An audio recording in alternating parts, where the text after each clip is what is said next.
बहुत समय पहले एक छोटा सा गांव था। वहां एक युवक रहता था जिसका नाम अर्जुन था। अर्जुन मेहनती था और उसके पास कई सपने थे। वो चाहता था कि उसका जीवन कुछ ऐसा हो जिसे लोग याद रखें, लेकिन उसे समझ नहीं आ रहा था कि कैसे अपने सपनों को हासिल करे। अर्जुन की समस्या थी कि वो बहुत सोचता था, बड़े बड़े प्लान बनाता था, लेकिन असल में कभी कदम नहीं उठाता था।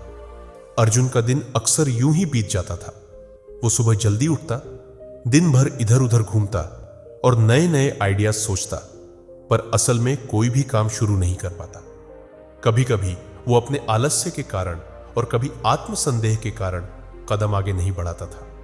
हर बार उसे लगता, चलो ये काम कल से शुरू करूंगा, और वो दिन आते आते महीनों में बदल जाते थे। एक दिन अर्जुन अपने गांव के पास के जंगल में टहलने गया।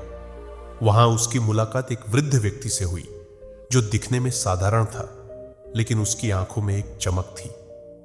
वृद्ध व्यक्ति ने अर्जुन से पूछा, बेटा तुम यहां क्या कर रहे हो? अर्जुन ने अपनी उलझनों को साझा करते हुए कहा, बाबा मेरे पास बड़े सपने हैं, पर मुझे समझ नहीं आ रहा कि उन्हें कैसे पूरा करूं। वृद्ध व्यक्ति ने मुस्कुराते हुए कहा, तुम्हें पता है, सफलता पाने के लिए दो चीजें सबसे जरूरी है, कंसिस्टेंसी और एक्शन। ज्ञान और समझ तो सबके पास होती है, लेकिन सफल वही होता है जो लगातार काम करता है, बिना रुके।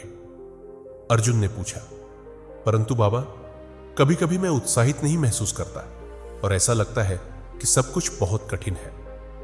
वृद्ध व्यक्ति ने कहा, यह एक सामान्य बात है। हर किसी को कभी ना कभी ऐसी फीलिंग आती है, लेकिन असली खेल तब शुरू होता है जब हम उस स्थिति में भी आगे बढ़ते हैं। तुम्हें पता है, हमारे दिमाग में डोपामाइन नाम का एक केमिकल होता है। जब हम अच्छा महसूस करते हैं और खुद पर गर्व महसूस करते हैं, तब यह केमिकल रिलीज होता है। इसका सही उपयोग वही लोग कर पाते हैं जो अपने काम में रुचि और जुनून ढूंढ लेते हैं। फिर उन्होंने अर्जुन को एक उदाहरण दिया। उन्होंने कहा, मान लो कि कोई व्यक्ति ट्रेडिंग में पैसे इन्वेस्ट करता है। अगर उसे एक बार फायदा होता है तो उसकी मेहनत करने की इच्छा और बढ़ जाती है।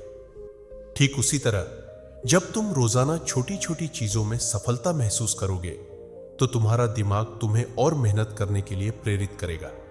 अगर तुमने इसको समझ लिया तो आलस को दूर करके अपना हर काम समय पर पूरा कर पाओगे। अर्जुन ने फिर से पूछा, बाबा मैं कैसे हर रोज उत्साह महसूस कर सकता हूं? यह संभव है क्या? वृद्ध व्यक्ति ने समझाया, हां बिल्कुल। इसके लिए तुम्हें अपनी ऊर्जा का प्रबंधन करना सीखना होगा। लोग अक्सर समय का प्रबंधन करते हैं, लेकिन असल बात तो ऊर्जा का प्रबंधन है। अगर तुम अपने दिन की शुरुआत छोटे आसान काम से करोगे तो तुम्हारे दिमाग में संतोष होगा और धीरे धीरे बड़े काम भी करने की ऊर्जा मिलती जाएगी। इसे एनर्जी मैनेजमेंट कहते हैं। जब तुम्हें लगे कि अब उत्साह कम हो रहा है तो छोटे छोटे टारगेट सेट करो और धीरे धीरे बढ़ो। वृद्ध व्यक्ति की बातें अर्जुन के दिल में उतर गई। उसने ठान लिया कि अब वह हर दिन बिना रुके छोटे छोटे कदम उठाएगा। उसने अपने बड़े सपनों को छोटे लक्ष्यों में बांट लिया और हर दिन एक एक लक्ष्य को पूरा करने में जुट गया। शुरू में अर्जुन को दिक्कत आई, लेकिन धीरे धीरे उसकी आदत बन गई। उसने आलस को मात देना सीख लिया और हर सुबह नए उत्साह के साथ दिन की शुरुआत करने लगा। कुछ महीनों के बाद अर्जुन के जीवन में बड़ा बदलाव आ गया। उसके छोटे छोटे प्रयासों का नतीजा था कि उसके सपने सच होने लगे। गांव में लोग उसकी सफलता को देखकर प्रेरणा लेने लगे। अर्जुन अब खुद को एक नए आत्मविश्वास के साथ महसूस करता था। वो दिन भी आया जब अर्जुन ने अपने सभी बड़े लक्ष्यों को हासिल कर लिया। अब वो उस वृद्ध व्यक्ति को धन्यवाद कहने जंगल में गया, पर वृद्ध व्यक्ति वहां नहीं मिला। अर्जुन को एहसास हुआ कि वो व्यक्ति उसके लिए एक गुरु था जिसने उसे सही राह दिखाई थी। अर्जुन की कहानी गांव में प्रेरणा बन गई। उसने सीख लिया था कि सिर्फ सोचने से कुछ नहीं होता। असली जीत उसी की होती है जो हर दिन थोड़ा थोड़ा मेहनत करते हुए आगे बढ़ता है।